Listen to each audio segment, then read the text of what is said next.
Hi friends, welcome back to my channel. మీరు కనుక నా ఛానల్ ఫస్ట్ టైం చూస్తున్నారా అయితే సబ్స్క్రైబ్ చేసుకోండి. అలాగే పక్కనే ఉన్న బెల్ ఐకాన్ని క్లిక్ చేసేయండి ఫ్రెండ్స్. ఈరోజు ఎపిసోడ్ అయితే సూపర్గా అదిరిపోబోతుంది. ఎక్కడా స్కిప్ చేయకుండా మొత్తం చూసేయండి ఫ్రెండ్స్. అప్పుడే మీరు ఎంజాయ్ చేయగలుగుతారు. నచ్చినట్లయితే ఒక లైక్ ఇచ్చి ఎంకరేజ్ చేసేయండి ఫ్రెండ్స్. ఇక ఎపిసోడ్లోకి అయితే వెళ్ళిపోదాం. ఈ ఎపిసోడ్ స్టార్ట్ అవగానే ఇక కావ్యరాజ్ ఇద్దరు కూడా ఆఫీస్లో ప్రాజెక్ట్ వర్క్ గురించి ఇద్దరు ఎదురు బదురు పడతారు. ఇక వెంటనే కావ్య అంటుంది, ఏంటి నా ఎదురు మీకు బాగా కలిసి వచ్చినట్టుంది, నా మొహం మీకు బాగా కలిసి వచ్చింది, అందుకే కదా నన్ను చూడటానికి వచ్చారు అని చెప్పి కావ్య అనగానే, ఏంటి నిన్ను చూడ్డానికి నీ ఎదురు మంచిదని వచ్చానా? ఇంకా నయమే, ఈ ఆఫీస్లో నిన్ను లేకుండా చెయ్యాలని కంకణం కట్టుకున్నవాడిని, నీ గుమ్మడికాయ మొహాన్ని ఎవరు చూడ్డానికి రాలేదు అనగానే, అవునవును ఆ బూత్ బంగళాలో ఈ మొహంలాగా కనపడింది కాబట్టే కదా ఆ రోజు బాగానే పనికొచ్చాను అని చెప్పి అనగానే ఒక్కసారిగా శృతి, మేడం ఏం మాట్లాడుతున్నారు, బూత్ బంగళా ఏంటి అనగానే, ఇదిగో మతిలేని శృతి, నీకు అనవసరం, ఎంతసేపు ఎవరెవరు ఏం మాట్లాడుకుంటున్నారా అని చెప్పి ఎదురు చూస్తూ ఉంటావా, నీ పని వెళ్ళి నువ్వు చూసుకో అనగానే, మేడం ఏంటి నేను వెళ్ళి వర్క్ స్టార్ట్ చేయమంటారా అనగానే, ఏ శృతి నేను ఇక్కడ చెప్తున్నా కూడా మేడం అని అడుగుతావేంటి అనగానే, అదేంటి మేనేజర్ గారు మీరు కంటే కూడా సీఈఓ ఎక్కువ కదా అందుకే అడుగుతున్నాను అనగానే రాజ్కి ఎక్కడలేని కోపం వస్తుంది. ఆగండి ఇంకా ఎన్ని రోజులు, ఖచ్చితంగా ఏదో ఒక రోజు నువ్వు నా చేతికి దొరకవు, అప్పుడు చెప్తాను నీ సంగతి అని చెప్పి ఇక లోపలికి వెళ్ళిపోతాడు రాజ్. ఇక శృతి అయితే, మేడం రాజ్ సార్ ఓడిపోతారు, మీరే గెలుస్తారు, మీరే మళ్ళీ సీఈఓ అవుతారు, నాకు అది బాగా తెలుసు మ్యామ్ అని చెప్పి అంటుంది శృతి. లేదు శృతి, రాజ్ సరే గెలవాలి, నేను ఓడిపోవాలి అని చెప్పి అంటుంది. అదేంటి అలా మాట్లాడుతున్నారు ఏంటి మేడం, మీరే సీఈఓగా ఉంటేనే ఈ కంపెనీ ముందుకు వెళ్తుంది అనగానే, లేదు నా చేతుల్లోకి వచ్చినంత మాత్రాన కంపెనీ ముందుకు వెళ్ళాలని రూల్ ఏం లేదు, ఖచ్చితంగా ఆయన చేతుల మీదుగానే ఈ కంపెనీ వెళ్ళాలి, ఆ రకంగానే ఈ ప్రాజెక్ట్లో కూడా ఆయన గెలవాలి, ఒక భారీగా నేను ఆయన గెలుపు కోరుకుంటున్నాను అని చెప్పి ఇక శృతి దగ్గర నుంచి లోపలికి వెళ్ళిపోతుంది కావ్య. ఏంటో ఈ మేడం ఈ సార్ ఇద్దరు కొట్టుకుంటా ఉంటారు, కానీ ప్రేమ మాత్రం ఒకరి మీద ఒకరికి ఉంటూనే ఉంటుంది. ముఖ్యంగా రాజ్ సార్ అంటే మేడంకి చాలా ఇష్టం, చాలా గౌరవం. ఆయన గౌరవాన్ని కాపాడడం కోసం మేడం అంతలా మేడమే ఓడిపోతారా ఏంటి, అప్పుడు ఖచ్చితంగా మళ్ళీ బాస్ చైర్లోకి బాసే వస్తాడు, అప్పుడు నన్ను ఒక ఆట ఆడుకుంటాడు అని చెప్పి శృతి అక్కడి నుంచి వెళ్ళిపోతుంది.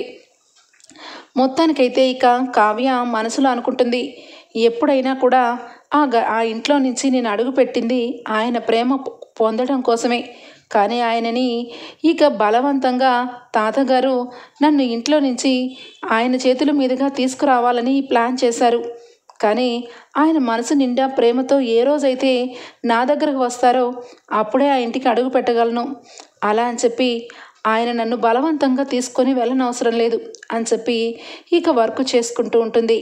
రాజ్ కూడా చాలా శ్రద్ధగా వర్క్ చేసుకుంటూ ఉంటాడు. ఈ దెబ్బతో నేనే ముందుకు వెళ్తాను, నా ప్రాజెక్టే ముందుకు వెళ్తుంది, ఈ కళావతి ఆఫీస్లోంచి ఇంట్లో నుంచి బయటకు వెళ్ళిపోతుంది అని చెప్పి రాజ్ అనుకుంటూ ఉంటాడు. ఇక ఇక్కడ ఇలా ఉంటే రుద్రాణి అనామికకి కాల్ చేస్తుంది. అనామిక ఇక్కడ కొంపలు మునిగిపోతుంటే ఏం చేస్తున్నావు అనగానే, ఏమైంది అని చెప్పి అడగగానే విషయం చెప్తుంది. ఇక ఒక్కసారిగా అనామిక షాక్ అయిపోతుంది. ఏంటి వాళ్ళిద్దరూ ప్రాజెక్ట్ వర్కుల మీద ఒకరి మీద ఒకరు గెలుపు కోసం వెయిట్ చేస్తున్నారా, ఖచ్చితంగా కావ్యనే గెలుస్తుంది, కావ్య వేసిన డిజైన్కి అవార్డ్సే వచ్చాయి, అలాంటిది ఇప్పుడు ఈ ప్రాజెక్ట్ వర్కులో కూడా ఇక కావ్యనే గెలుస్తుంది, ఖచ్చితంగా ఇంటికి వచ్చేస్తుంది అని చెప్పి అనామిక అంటుంది. అవును అనామిక, కరెక్ట్గానే చెప్పావు, ఇప్పుడు ఏం చేయాలో ఏం అర్థం కావట్లేదు, రాజ్ గెలవాలి, కావ్య ఓడిపోవాలి, కావ్యని శాశ్వతంగా ఆఫీస్ నుంచి అలా ఇంట్లో నుంచి పూర్తిగా బయటే ఉండాలి, లేదంటే ఇక కావ్య వచ్చిందంటే చాలు ఇల్లంతా కూడా మారిపోతుంది, ఇటు నన్ను నా కొడుకుని ఒక ఆట ఆడుకుంటుంది అని చెప్పి రుద్రాని బాధ వెళ్ళగక్కుతూ ఉంటే, రాదు, ఖచ్చితంగా కావ్యని ఇంటికి రానివ్వను, తను గెలిచినా ఖచ్చితంగా ఇంటికైతే రాదు అనగానే, ఏం చేయబోతున్నావు అనామిక అనగానే, చేస్తానంటీ, చేసి చూపిస్తాను, తినబోతూ రుచి ఎందుకు, ఇంకా 2 రోజులు టైం ఉంది కదా, ఈ 2 రోజుల్లో ఖచ్చితంగా కావ్యని ఏం చెయ్యాలో అదే చేస్తాను అని చెప్పి ఫోన్ పెట్టేస్తుంది. ఇక వెంటనే సామంత్, బేబీ ఏం మాట్లాడుతున్నావు, కావ్యని ఏం చేయబోతున్నావు అనగానే సామంత్, ఖచ్చితంగా మన కంపెనీ నెంబర్ 1 పొజిషన్లోకి రావాలంటే ఖచ్చితంగా ఆ కావ్యనే మనకు అడ్డు. కావ్య ఉన్నంత కాలం మన కంపెనీ కింద పడిపోతూ ఉంటుంది. అలాగని కావ్యని ఏం చేయాలనుకుంటున్నావు అని చెప్పి అంటాడు. ఇక సామంత్ అయితే ఏం చేయాలనుకోవట్లేదు, ఖచ్చితంగా కావ్యని కిడ్నాప్ చేయించాలి అనగానే షాక్ తింటాడు సామంత్. బేబీ ఏం మాట్లాడుతున్నావు, కావ్యని కిడ్నాప్ చేయిస్తే మనకొచ్చిందేంటి, నీకంటే కావ్య మీద ఎప్పటి నుంచో గ్రడ్జ్ ఉంది కాబట్టి నువ్వు కావాలని నీ పర్సనల్ గర్జుతో కంపెనీకి ముడిపెట్టద్దు అనగానే, హలో సామంత్ ఏం మాట్లాడుతున్నావు, నాకు తన మీద కోపం ఉంది కానీ మన కంపెనీ లాభాలకి రావాలి అంటే ఇక స్వరాజ్ గ్రూప్ ఆఫ్ కంపెనీలో ఇక రాజ్ ఉంటే ఓకే, కావ్య కూడా ఉంది అంటే డిజైన్స్ వేసి మన కంపెనీకి వచ్చిన నెంబర్ 1 పొజిషన్ని త్వరలోనే ఆ కంపెనీకి వచ్చేలా చేస్తుంది. దీనన్నిటికీ కారణం ఆ కావ్య లేకుండా ఉంటే కంపెనీ మన చేతుల్లోకి వస్తుంది, మన కంపెనీనే ముందుంటుంది. అంతా నీ గురించే, నాకు కూడా కోపం ఉంది కానీ ఎక్కువ పర్సెంట్ నీకే లాభం సామంత్ అని చెప్పి సామంత్ని ఒప్పిస్తుంది అనామిక. ఇక అనామిక చెప్పిన మాటకి ఒప్పుకుంటాడు సామంత్ కూడా. కానీ తనని కిడ్నాప్ చేయాలి, అదే ఏ రకంగా చేయాలి అన్నది నేను తర్వాత చెప్తాను అని చెప్పి మొత్తానికైతే కావ్యని కిడ్నాప్ చేయాలని ఆలోచన మొదలు పెడతారు. ఇక రాత్రనగా పగలనగా ఇక ఒకరి మీద ఒకరు గెలవడం కోసం రాజ్ అయితే చాలా గట్టిగా కృషి చేస్తాడు. కావ్య కూడా చాలా బాగా ప్రాజెక్ట్ వర్క్ అయితే ఫినిష్ చేస్తుంది. ఇక కనకం కృష్ణమూర్తి ఇద్దరు కూడా చాలా సంతోషపడతారు. కావ్య గెలిస్తే చాలండి, కావ్య అత్తగారింటికి వెళ్ళిపోతుంది, దాన్ని ఇక ఇంట్లో అందరూ కూడా ప్రేమగా చూసుకుంటారు అనగానే అందరూ ఏంటే ఆ రుద్రాణి గారు మన అమ్మాయిల్ని ఎప్పుడు ఏదో ఒకటి అంటూనే ఉంటారు అని చెప్పి కృష్ణమూర్తి అంటే, దాని బొంద, అది ఏదో ఒకటి అనే లోపల దాని నాలుక నేను కట్ చేస్తాను, నా కూతుర్ని అనే అంత అర్హత ఉందా దానికి, దాని సంగతి పక్కన పెట్టేస్తే ఇంట్లో నిజానికి పెద్దమ్మగారు అలాగే ఇక అపర్ణ వదిన అందరూ కూడా కావ్యని చాలా ప్రేమగా చూసుకుంటారు. కావ్య అత్తగారింటికి వెళ్ళిపోతే అంతేనయ్యా, నాకు ఇంక ఏమీ అవసరం లేదు అని చెప్పి మురిసిపోతూ ఉంటుంది. ఇక కావ్య కనకం కృష్ణమూర్తి చెప్పిన మాటలు మొత్తం కూడా రూమ్లో నుంచి వింటూ ఉంటుంది. ఇక కనకం కావ్య అని చెప్పి దగ్గరకు రాగానే కావ్య చాలా డల్గా కనబడుతుంది. ఏమైందమ్మా కావ్య, ఎందుకు ఇలా ఉన్నావు, ప్రాజెక్ట్లో నువ్వే గెలుస్తావని చెప్పావు కదా, ఇంకెందుకు అంత డల్గా ఉన్నావు అనగానే, లేదమ్మా ప్రాజెక్టు నేను గెలవను, ఆయనే గెలవాలి, అదే కరెక్ట్ కూడా అనగానే, ఏం మాట్లాడుతున్నావే, నువ్వు గెలవాలి, అప్పుడే కదా అల్లుడు గారు నిన్ను భార్యగా ఒప్పుకొని ఇంటికి తీసుకుని వెళ్తారు, అదే నువ్వు ఓడిపోతే ఆయన పూర్తిగా నిన్ను ఇక ఆఫీసులో నుంచి కూడా ఇంటికి పంపించేస్తారు. ఈ విషయం మొత్తం నాకు నువ్వేగా చెప్పావు, మళ్ళీ ఏమీ తెలియనట్టుగా అల్లుడు గారు గెలవాలంటావేంటి అని చెప్పి అంటుంది కనకం. లేదమ్మా నిజమే మాట్లాడుతున్నా, నిజానికి ఆయన మనసులో నాకు స్థానం లేదని తెలుసుకొని ఆ ఇంటి నుంచి బయటకు వచ్చిన దాన్ని, ఇప్పుడు నేను ఆయన మీద గెలుస్తాను, తాతయ్య గారు చెప్పినట్టుగా గెలుపు నాది కాబట్టి నాకు ఆయన సారీ చెప్పి అత్తగారింటికి తీసుకొని వెళ్ళాలి, ఆయన అలా చేయడం నాకు ఏం లాభం అమ్మా, నిజంగా ఆయన మనస్ఫూర్తిగా ఆయన చేసిన తప్పుని ఒప్పుకొని ఆయన మనసులో నా మీద ప్రేమతో నా దగ్గరికి రావాలి కానీ ఎవరో ఏదో పోటీ పెట్టారని ఆ పోటీలో ఓడిపోయినందుకు నాకు సారీ చెప్పి ఆ ఇంటికి తీసుకెళ్లడం కరెక్ట్ అమ్మా, చెప్పు అని చెప్పి అనగానే కృష్ణమూర్తి కనకం ఇద్దరు కూడా చాలా సైలెంట్ అయిపోతారు. ఏంటమ్మా మాట్లాడవు, అత్తగారిల్లే నాకు కావాలి అనుకుంటే ఈ పోటీలో నెగ్గకపోవటం పక్కన పెడితే నేను ఆ ఇంట్లోనే ఉండేదాన్ని, కానీ నాతో బలవంతంగా కాపురం చేస్తున్నానని ఆయన అన్నమాట ఇప్పటికీ నాకు చెవుల్లో మారుమోగుతూనే ఉంది. ఏదో ఒక రోజు ఖచ్చితంగా పిల్లలు పుడతారు, పిల్లల విషయంలో కూడా ఆయన నేను బలవంతంగా కాపురం చేశాను అందుకే పిల్లలు పుట్టారని అంటే నేను ఏం చేయాలమ్మా, అందుకే ఆయన మనస్ఫూర్తిగా నా మీద ప్రేమ ఉన్న రోజే నేను ఆ ఇంటికి వెళ్ళాలి, అందుకే నేను ఈ పోటీలో ఓడిపోవాలి అని చెప్పి అంటుంది. ఏంటమ్మా ఏం మాట్లాడుతున్నావు? ఈ పోటీలో ఓడిపోతే నువ్వు ఆఫీస్లో కూడా ఉండడానికి వీల్లేదన్నారు కదమ్మా అల్లుడు గారు అని చెప్పి ఇక కృష్ణమూర్తి అనగానే, అవును నాన్న, కనీసం ఆయన మనస్ఫూర్తిగా గెలవనివ్వండి. ఆయనకి నా మీద ప్రేమ ఎప్పుడొస్తే అప్పుడే నా మొహం చూడనివ్వండి. అంతవరకు ఆయనని నేను గెలిపిస్తాను. ఈ ప్రాజెక్ట్ వర్క్ పేపర్స్ని ఆయనకి నేను శృతికి తెలియకుండా ఆయన ప్రాజెక్ట్ వర్క్లో కలిపేయమని చెప్తాను. ఆయన సబ్మిట్ చేసిన పేపర్స్ కంటే కూడా నేను సబ్మిట్ చేసిన పేపర్లే ఆయన పేరు మీద ఇక కంపెనీ తరపున ప్రాజెక్ట్ వర్క్ ఫినిష్ చేయమని చెప్తాను. శృతికి ఆల్రెడీ చెప్పాను అని చెప్పి చెప్తుంది. ఇక ఒకవైపు రాజు అయితే ఫుల్ కాన్ఫిడెన్స్గా ఇక నేనే గెలుస్తాను. ఇక అందరి ముందు నా CEO సీటు నేను సంపాదించుకుంటాను. నాతో పెట్టుకుంటుంది ఆ కళావతి ఎక్కి దెమ్మ తిరిగిపోయే షాక్ ఇస్తాను అని చెప్పి ఇక అనుకుంటూ ఉంటాడు. ఇక వెంటనే అంతరాత్మ మనసులో నుంచి బయటకు వచ్చి, ఒరే, నువ్వు గెలవాలని తాపత్రయం చూస్తుంటే చాలా ముచ్చటేస్తుంది. కానీ మన భార్య ఆషామాషి కాదు. ఖచ్చితంగా డిజైనర్లో టాప్ డిజైనర్గా అవార్డు కూడా గెలుచుకుంది. మరలాంటప్పుడు నువ్వు గెలుస్తావంటావా అని చెప్పనగానే, రే, తనకు డిజైన్స్ వచ్చని తనలో టాలెంట్ ఉందని చెప్పిందే నేనురా. అలాంటిది రాజునే తక్కువ వేస్తావా నువ్వు? అయినా నువ్వు నా అంతరాత్మవా కళావతి అంతరాత్మవా? ఎంతసేపు తనకు భజన పార్టీగా భజన చేస్తావు తప్పించి నాలో టాలెంట్ లేదనుకుంటున్నావా? చూడు ఎంత గొప్పగా వేశాను అనగానే ఇక అంతరాత్మ చూసి, ఏంటో వీడి పైత్యం, డిజైన్స్ అన్నీ బాగున్నాయి, అబవ్ యావరేజ్గా ఉన్నాయి. కానీ వీడి దగ్గర చెప్పానంటే వీడు హట్ అవుతాడు. ఎంతైనా ఆడు అంతరాత్మని కదా. చాలా బాగుందిరా. కానీ గెలిచిన తర్వాత మరి మన భార్యని ఇంటికి అలాగే ఆఫీస్కి దూరం చేస్తావా అనగానే, ఆలోచిస్తా. సారీ అడిగితే ఇంటికి రమ్మని చెప్తా. రివర్స్లో నేనే సారీ మని చెప్పమని కోరుకుంటే మాత్రం ఇంటికి పంపించేస్తా అని చెప్పి నిద్రపోతాడు. ఇక నెక్స్ట్ డే మార్నింగ్ ఇక ప్రాజెక్ట్ వర్క్ సంబంధించిన విషయాల్లో కావ్య గెలవదు, రాజ్ గెలుస్తాడు. ఎందుకంటే శృతి కావ్య వేసిన ప్రాజెక్ట్ పేపర్స్లో ఉన్న డిజైన్స్ అన్నీ కూడా రాజ్ వేసినట్టుగా ఇక ఫైల్స్ మార్చేసి ఇక పంపించడం మూలంగా రాజ్ అయితే గెలుస్తాడు. ఈ విషయం రాజ్కి తెలియదు. కావ్య ఇక మనసులో దండం పెట్టుకుంటుంది, ప్రాజెక్ట్ వర్క్ గెలవాలి ఆయనేనని. ఇక అనుకున్న ప్రకారం రాజ్ గెలవడం వల్ల కావ్య చాలా సంతోషపడుతూ ఉంటే రాజ్ నడుచుకుంటూ వస్తాడు కావ్య దగ్గరికి. కావ్య ఇక అలాగే నుంచోగానే, హలో, ఏంటి ఇక్కడ ఏం పని నీకు? ఈ రూమ్లో ఏం పని? కావ్య CEO, అసలు పేరుకు తగ్గ ఉండాలి. అయినా నువ్వు ఓడిపోతావని నాకు బాగా తెలుసు.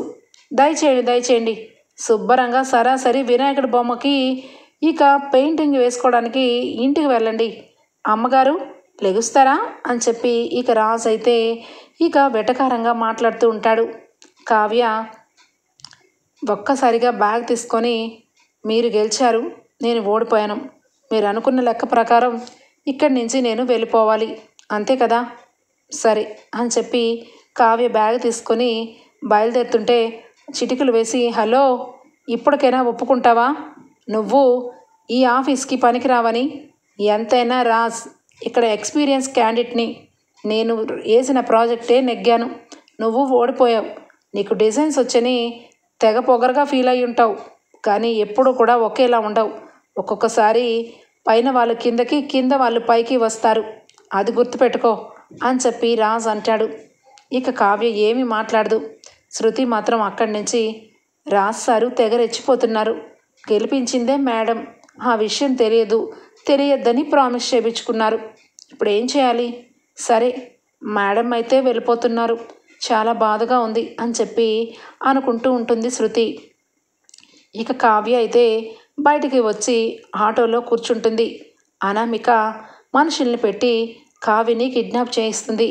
అనామిక మనసులో కావ్య గెలిచిందని అనుకొని తప్పుగా ఖచ్చితంగా కావ్య దుగ్గిరాల ఇంటికి కోడలు అవ్వకూడదని ఇక దొంగలతో కిడ్నాప్ చేయిస్తుంది. ఇక కావ్య కిడ్నాప్ అయిన విషయం ఎవరికీ తెలీదు. రాజ్ గెలవడం వల్ల దుగ్గిరాల కుటుంబంలోకి చాలా సంతోషంగా నడుచుకుంటూ వస్తూ ఉంటే ఇక సీతారామయ్య, ఇందిరాదేవి వీళ్ళందరూ కూడా ఇక చాలా డల్గా ఉంటారు. ఏంటి తాతయ్య, ఏంటి షాక్ అయిపోయారా? మీ మనవడు గెలుపుని సెలబ్రేట్ చేసుకోరా? అంతేలే, మీ మనవరాలు గెలిస్తే ఎంజాయ్ చేసేవాళ్ళు, నేను గెలిచాను కదా డల్ అయిపోయారు అనగానే, అయ్యో రాజ్, వీళ్ళెవరు సెలబ్రేట్ చేయకపోయినా ఒక అత్తగా నీ గెలుపుకి నేను సెలబ్రేట్ చేస్తానురా, నువ్వు గెలిచినందుకు కంగ్రాట్స్ అని చెప్పి ఈ విషయం చెప్పడం కోసం అనామికకి కాల్ చేస్తుంది. అనామిక ఇక వెంటనే కాల్ లిఫ్ట్ చేయదు. ఇదేంటి, అనామిక కాల్ లిఫ్ట్ చేయట్లేదు, మనం అనుకున్న ప్రకారం కావ్యని కిడ్నాప్ చేయని అవసరం లేదని చెప్పడం కోసం చేస్తుంటే కాల్ లిఫ్ట్ చేయట్లేదు అని చెప్పి రుద్రాని అనుకుంటూ ఉంటుంది. ఇక ఇంట్లో అందరూ కూడా రాజ్ విషయంలో ఎవరు కూడా సంతోషంగా ఫీల్ అవ్వరు. తాతయ్య, మీరు నన్ను చాలా తక్కువ అంచనా వేశారు, మీ మనవరాలే చాలా గ్రేట్ అని ఫీల్ అయ్యారు, ఇప్పుడు చూడండి ఆఫీస్లోంచి కూడా వెళ్ళిపోయింది అని చెప్పి అనగానే ఇంట్లో అందరూ కూడా రాజ్ మోహన్ మీద చాలా తప్పు చేసావురా రాజ్ అన్నట్టుగా ఒక లుక్ ఇచ్చి అందరూ ఎవరి పనుల్లో వాళ్ళు చేసుకుంటూ బాధపడుతూ ఉంటారు. ఇక శృతి కూడా మేడం వెళ్ళిపోయారు, రాజ్ సార్ ఇక రేపటి నుంచి ఇక ఆఫీస్కి ఎండీ అవుతారు, ఇక ఏమవుతుందో ఏంటో అని చెప్పి నడుచుకుంటూ బయటకు రాగానే ఇక మేనేజర్ని వాచ్మెన్గా మార్చేసిన కావ్య ఇక మేనేజర్ అయితే మాట్లాడుతూ ఉంటాడు. ఇక ఏంటి మేడం, మీరు చెప్పింది నిజమా? ఏ దగ్గర ఎక్కడ మీరు కిడ్నాప్ చేశారు, ఎక్కడ సేఫ్టీగా ఉంచమంటారు? ఇక మీరు నాకు కాస్త డబ్బు పంపిస్తే నేను మా ఇంట్లోనే ఇక్కడ ఒక డెన్గా మార్చేస్తాను, కావ్య మేడంని అక్కడ ఉంచితేనే సేఫ్టీ, 1 వీక్ వరకు అక్కడే ఉంచి తర్వాత కావాలంటే వదిలేయచ్చు, నేను మీకు షెల్టర్ ఇస్తాను అని చెప్పి మాట్లాడుతూ ఉంటే కావ్య శృతి ఒక్కసారిగా షాక్ అయిపోతుంది.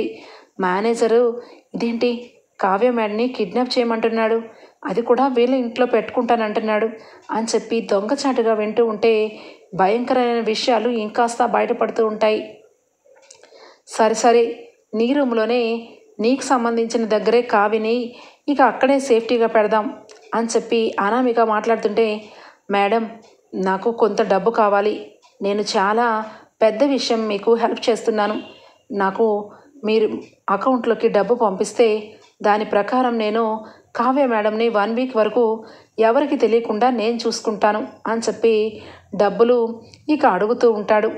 ఇక అడిగిన డబ్బుల్ని అనామిక, చాలా పెద్ద అమౌంట్ అడుగుతున్నావు, నీ అకౌంట్లో ఆల్రెడీ మేము చాలా డబ్బు పంపించాం, ఇంకా నీకు డబ్బు కావాలంటే నా వల్ల కాదు, రాహుల్ అడుగుతాడు, రాహుల్ ఇస్తాడు అని చెప్పి అంటూ ఉంటే, మేడం మీరు ఎన్నైనా చెప్పండి, ఆ రాహుల్ చాలా వేస్ట్, నన్ను యూజ్ చేసుకున్నాడు, నిజానికి అసలు రాహుల్ గారు నా విషయంలో చాలా పెద్ద తప్పే చేశారు, ఆ అపర్ణ మేడంకి ట్యాబ్లెట్లు మార్చేసి బ్లడ్ ప్రెషర్ పెరిగే ట్యాబ్లెట్లు నాతో తెప్పించుకొని ఆమెని చంపే ప్రయత్నం చేశారు అమ్మ కొడుకులు ఇద్దరు కూడా, తిరిగేసి నన్ను వాచ్మెన్గా మార్చేస్తే చివరాఖరికి నాకు కొంత డబ్బు కావాలి సహాయం చేయమంటే ఇద్దరు మొహం చాటేశారు, ఇప్పుడు మీరు కూడా నన్ను ముందు యూజ్ చేసుకొని తర్వాత చాటేస్తే నేను ఏం చేయలేను, అందుకే నా అకౌంట్లో డబ్బు పంపిస్తే నేను మీరు ఎవరికి తెలియని ప్లేస్లో కావ్య మేడంని సేఫ్గా ఉంచుతాను, కావ్య మేడం చాలా తెలివిగలది, ఎక్కడ ఉన్నా తప్పించుకుంటుంది, నేను చెప్పిన ప్లేస్లో అయితే అస్సలు బయటపడలేదు అని చెప్పి డీల్ కుదుర్చుకుంటూ ఉంటాడు. ఇక ఒక్కసారిగా శృతి, ఇంత ఘోరంగా కావ్య మేడం వెనకాల ఇన్ని కోతులు తవ్వుతున్నారా, చివరాఖరికి ఇంట్లో ఉంటూనే రాజ్ సార్ని నమ్మించి ఇక ఇల్లుని అల్లకల్లోలం చేసే క్యాండిడేట్లు అనమాట వాళ్ళని చెప్పి శృతి మొత్తం విషయం తెలుసుకొని ఫాస్ట్గా రాజ్కి ఫోన్ చేస్తుంది. ఫోన్ లిఫ్ట్ చేయకపోయేసరికి ఇక ఫాస్ట్గా ఆఫీసులో నుంచి డైరెక్ట్గా ఇంటికి బయలుదేరుతుంది. అప్పుడు హాల్లో ఇందిరాదేవి, అపర్ణ, ఇక ఒకవైపు సీతారామయ్య, ఇదేంటి చిట్టి, కావ్య గెలుస్తుంది, కావ్య ప్రాజెక్ట్ ఫినిష్ చేస్తుందని మనం అందరం అనుకుంటే వీడు గెలిచాడు, ఏం జరుగుతుండొచ్చు, కావ్య ఓడిపోయిందంటే నాకు అసలు నమ్మబుద్ధి అవ్వట్లేదు అని చెప్పి ముగ్గురు బాధపడుతూ ఉంటే శృతి పరుగెత్తుకుంటూ లోపలికి వస్తుంది.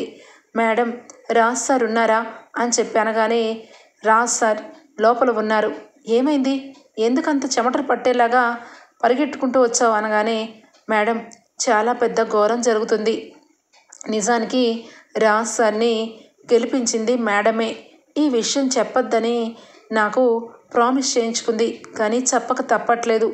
రాజ్ సార్ మేడంని తప్పుగా అనుకుంటున్నారు, అసలు జరిగింది అని చెప్పి మేనేజర్ అనామికతో ఏమేం మాట్లాడాడో, రాహుల్ రుద్రాని కలిసి అపర్ణని చంపడానికి ప్రయత్నించిన విషయం, కావ్యని ఇంట్లో నుంచి వెళ్ళగొట్టిన విషయం, అలాగే ఇప్పుడు కావ్యని కూడా కావ్య మేడంని కిడ్నాప్ చేయించి ఎవరికీ తెలియకుండా ఒక ప్లేస్లో ఉంచాలన్న విషయం మొత్తం కూడా మేనేజర్ ద్వారా తెలుసుకున్న విషయం, ఇన్ఫర్మేషన్ అంతా బయట పెట్టేస్తుంది శృతి. అయితే దుగ్గిరాల కుటుంబం ఒక్కసారిగా షాక్ తింటుంది. రాజ్ శృతి మాటలు మొత్తం వింటాడు పైనుంచి. ఒక్కసారిగా కిందికి వచ్చి, ఏంటి శృతి, ఏంటి కావ్యని కిడ్నాప్ చేశారా, కళావతిని కిడ్నాప్ చేశారా అని చెప్పి ఇక ఒక్కసారిగా కళ్ళ వెంట నీళ్లు పెట్టుకుంటాడు. ఒరే రాజ్, ఇక మనకి టైం లేదు, కళావతిని తీసుకొనిరా. నువ్వు నీ మనసులో ఉన్న ప్రేమని ఇప్పటికైనా కళావతి ముందు పెట్టు. కావ్య నీ గురించి చివరాఖరికి ఈ ప్రాజెక్టు వర్క్ని వదులుకుంది, నిన్ను అందరిలో గెలిపించింది. తను ఓడిపోయి ఇంటికి వెళ్ళిపోతుంది, కానీ తనని వదిలిపెట్టలేదురా ఈ మూక. ఈ రుద్రాని, అనామిక, రాహుల్ నమ్మక ద్రోహులు. ఇంట్లోనే ఉంటూ మన వెన్నుపోటు పొడుస్తూ మన తిండే తింటూ నన్ను, నా కోడల్ని ఇంట్లో నుంచి బయటికి నెట్టేసేలాగా చేశారు. ఇంట్లో నన్ను చంపాలని ప్రయత్నం చేశారు. డబ్బు కోసం ఏ పనైనా చేసే వీళ్ళని వదిలిపెట్టకూడదురా అనగానే, మమ్మీ ఇప్పుడు నాకు కావాల్సింది కళావతి ఎక్కడుందా అని. కళావతి కళావతి అని చెప్పి ఇక పరుగు పరుగున బయటకు వస్తాడు. సార్ మాట్లాడుకునేటప్పుడు అడ్రస్ నేను విన్నాను, పలానా అడ్రస్ అని చెప్పి శృతి చెప్తుంది. ఇక అడ్రస్ పట్టుకొని ఇక రాజ్ బయలుదేరుతాడు. ఇక ఇంతలోనే ఇక అనామిక ఎంతకీ కాల్ ఎత్తకపోయేసరికి ఇక సరాసరి రుద్రాని అనామిక దగ్గరికి చేరుకోవాలని కారులో బయలుదేరుతుంది. రాహుల్ అలాగే అనామిక ఇద్దరు కూడా, రాహుల్ అలాగే రుద్రాని, అనామిక ముగ్గురు కలిసి ఒక దగ్గర ఉంటారు.